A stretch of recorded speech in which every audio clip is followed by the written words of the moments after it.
네, 안녕하세요. 오늘은 파티클이 폭죽이 터지듯이 이렇게 방사형으로 터지는 이펙트를 바이프로스트 그래프를 이용해서 한번 만들어 보려고 합니다. 파티클의 에미터 역할을 할 저 커피 원두 모델링과 조각 모델링, 그리고 카메라는 미리 세팅을 해놨고요. 본문의 링크를 통해서 공유를 하도록 하겠습니다. 바이프로스트 그래프 에디터를 여시고요. 크리에이트 그래프를 하나 해서 그래프를 만들도록 하겠습니다.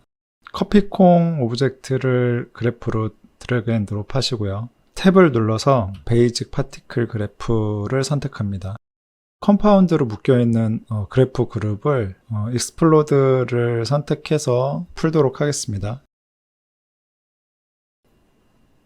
아웃풋 쪽에도 노드를 연결하시면 커피콩의 에미터에서 파티클이 생성된 게 보이죠.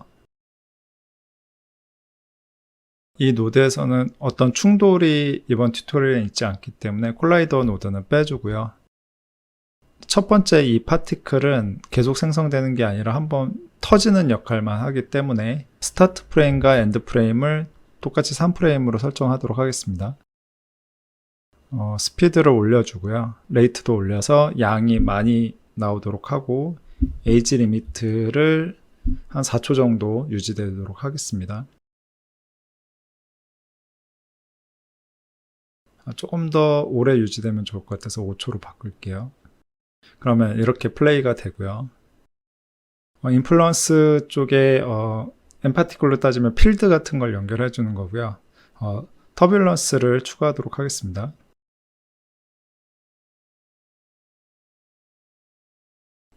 약간 흩날리는 입자가 보이고요. 탭을 다시 누르셔서 드래그 노드를 추가를 할게요.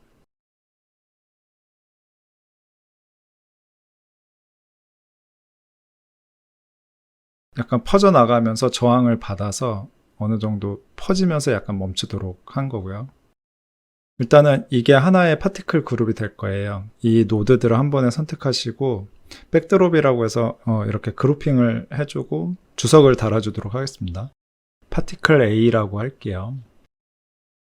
이 노드 그룹의 전체를 선택하시고 컨트롤 C, 컨트롤 V로 해서 복사를 하도록 하겠습니다. 이거는 파티클 B라고 하고 파티클 B의 역할은 A의 파티클이 에미터 역할을 해서 파티클들을 뿜어내도록 할 거예요. 다시 탭을 눌러서 베리 소스 프로퍼티 노드를 추가를 하는 건데요. 이거는 특정 값을 랜덤하게 해주는 겁니다. 와치 포인트를 보시면 어떤 속성들이 연결되어 있는지가 보이고요. 파티클이 생성되는 부분부터 와치 포인트가 보이게 됩니다. 그래서 아까 만든 노드는 프로퍼티란에 포인트 에이지 리밋을 똑같이 적어주고 이 파티클들이 살아있는 어떤 시간을 랜덤하게 조정을 할 겁니다.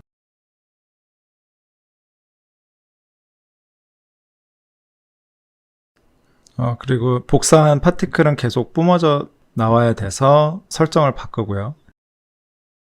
레이트도 더 많이 올리도록 하겠습니다. 시뮬레이션 속도가 못 따라가서 플레이 에브리 프레임으로 바꾸도록 할게요. 조금 정신이 없네요. 엔드 프레임 쪽 체크를 빠뜨려서 체크해 주고요. 스피드를 1로 해서 파티클들이 쏟아져 나가는 게 아니라 그 앞선 파티클 A가 그린 궤적에 따라서 이렇게 남아 있도록 하겠습니다. Alt B를 눌러서 백을 블랙으로 하겠습니다. 그리고 파티클 B 쏟아져 나간 것들이 더 큰 저항값을 받아서 그 궤적을 조금 더 그린 상태에서 멈춰 있도록 할게요. 사이즈를 좀 줄여야 될 것 같습니다.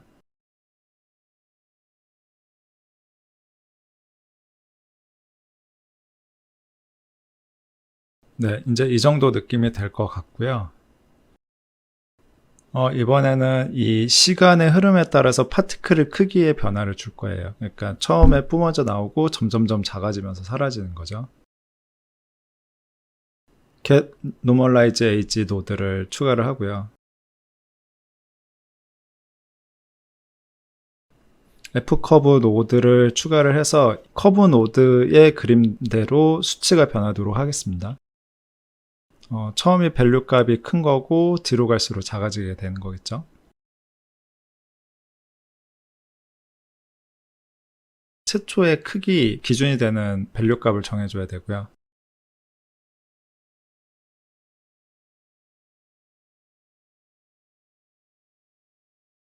멀티플라이 노드를 추가를 해서 두 개의 노드가 연결되도록 할게요.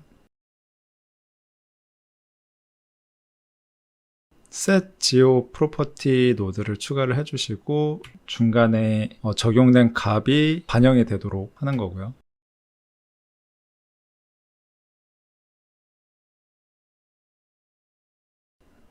조금 전에 만들었던 set geo property는 포인트 사이즈에 대한 어떤 속성을 갖는 거고요.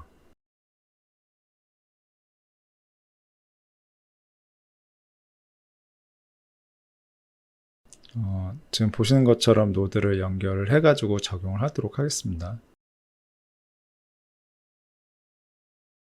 첫 수치가 너무 큰 것 같죠? 밸류의 수치를 낮춰줘서 적용을 하면 될 것 같고 좀 더 작아져야 될 것 같아요.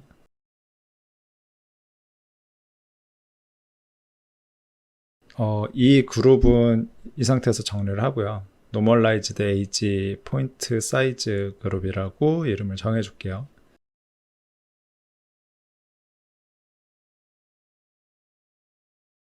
네, 계속해서 하면 포인트 사이즈도 크고 작은 거를 좀 랜덤하게 두려고 하고요. 사이즈를 랜덤하게 하는 방법은 좀 더 쉬운 방법들이 있긴 있었는데 스터디한다라는 개념으로 조금 더 복잡한 방법으로 답습해 보려고 합니다.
노드의 타입을 바꿔줘서 이 연결되는 포트의 색깔을 맞춰줘야 이제 연결이 되더라고요.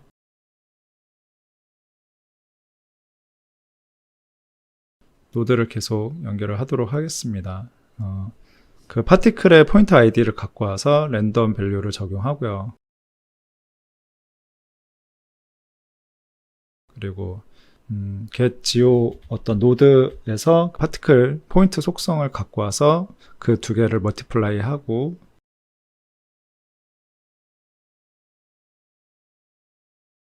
그리고 이제 그게 최종적으로 set geo를 통해서 정리가 된 후 아웃풋으로 연결을 하게 되고요.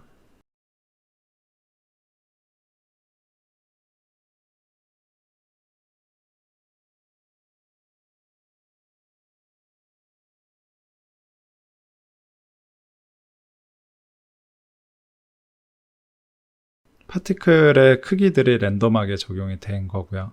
최대값과 최소값을 좀 조정을 해서 좀 더 작아야겠죠.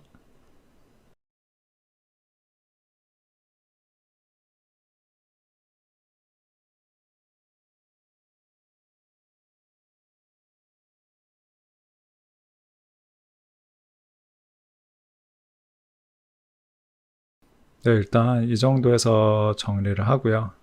지금 노드들은 그리고 파티클들이 좀 빨리 사라지는 것 같아서 포인트 에이지 리밋을 그 수치를 좀 높여서 조금 더 오래 살아있도록 하겠습니다.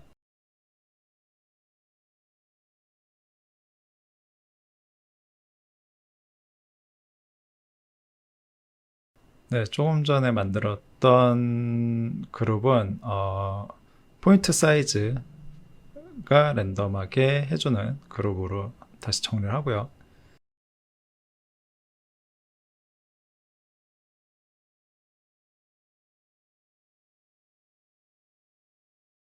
마지막으로는 인스턴스를 써서 저 기존 파티클이 아니라 따로 적용하려는 부서진 입자들이 있습니다. 걔들을 드래그 앤 드롭으로 해가지고 인스턴스가 되도록 연결을 해줄게요.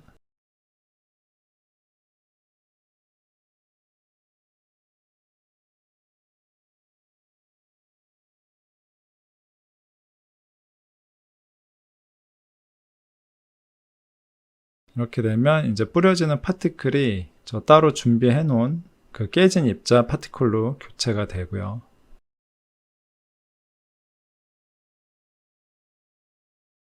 일단은 저 수치를 좀 키워서 제대로 적용이 됐는지 좀 크게 보여드리겠습니다.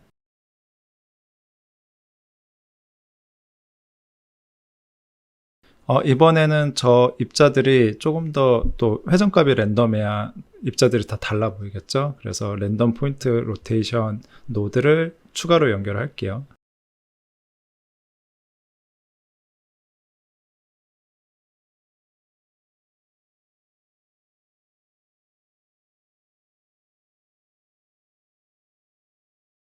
원본 오브제들이 센터에 있지 않아서 회전값이 돌고 있어서 회전이 이상한데 모든 위치를 센터로 놔두도록 하겠습니다.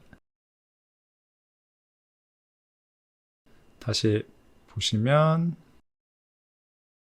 네, 다시 회전값을 랜덤하게 정해보면 제자리에서 도는 게 이제 정상적으로 보이네요. 이제 이 노드들은 이번에는 인스턴스를 위한 노드인 거고요. 여기까지 됐으면 이번에 이제 매트리얼을 적용을 하도록 하겠습니다.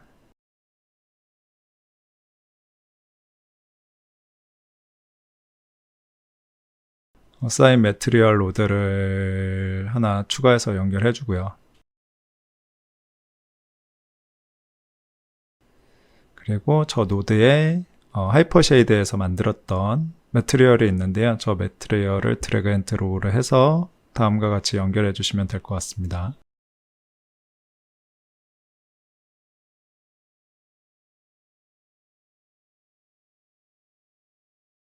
이렇게 랜덤을 걸어보면 제대로 적용된 게 보이고요.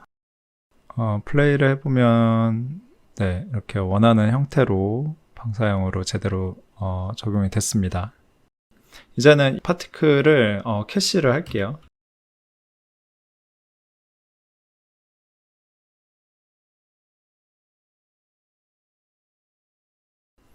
캐시를 제대로 연결했는데 저렇게 빨간색이 뜬 거는 기존에 연결했던 포트가 좀 문제가 있을 때가 있더라고요. 기존 걸 지워주고 다시 한번 연결하면 괜찮아지는 경우가 많습니다. 다시 연결해 주니까 이번엔 멀쩡하네요. 모드의 패스스루 모드면은 캐시를 따로 적용한 게 아니라 기존 연산대로 그냥 내버려 두는 거고요. 지정된 폴더에 캐시 이름을 적어주고 프레임 레인지에 원하는 만큼의 수치를 적어주고요. 라이트 모드를 지정을 해주면은 이제 프레임이 넘어갈 때마다 캐시가 쓰여지게 됩니다. 네, 지금 플레이를 하고 있는데 캐시가 또 같이 이렇게 기록을 하고 있죠. 네, 이제 이 캐시가 다 기록이 됐으면 네, 이게 시퀀스로 되어 있으니까 시퀀스 숫자는 샵샵샵으로 해가지고 이렇게 적어주시고요. 이제 리드 모드를 바꾸면 이제 기존에 기록된 캐시를 읽게 됩니다.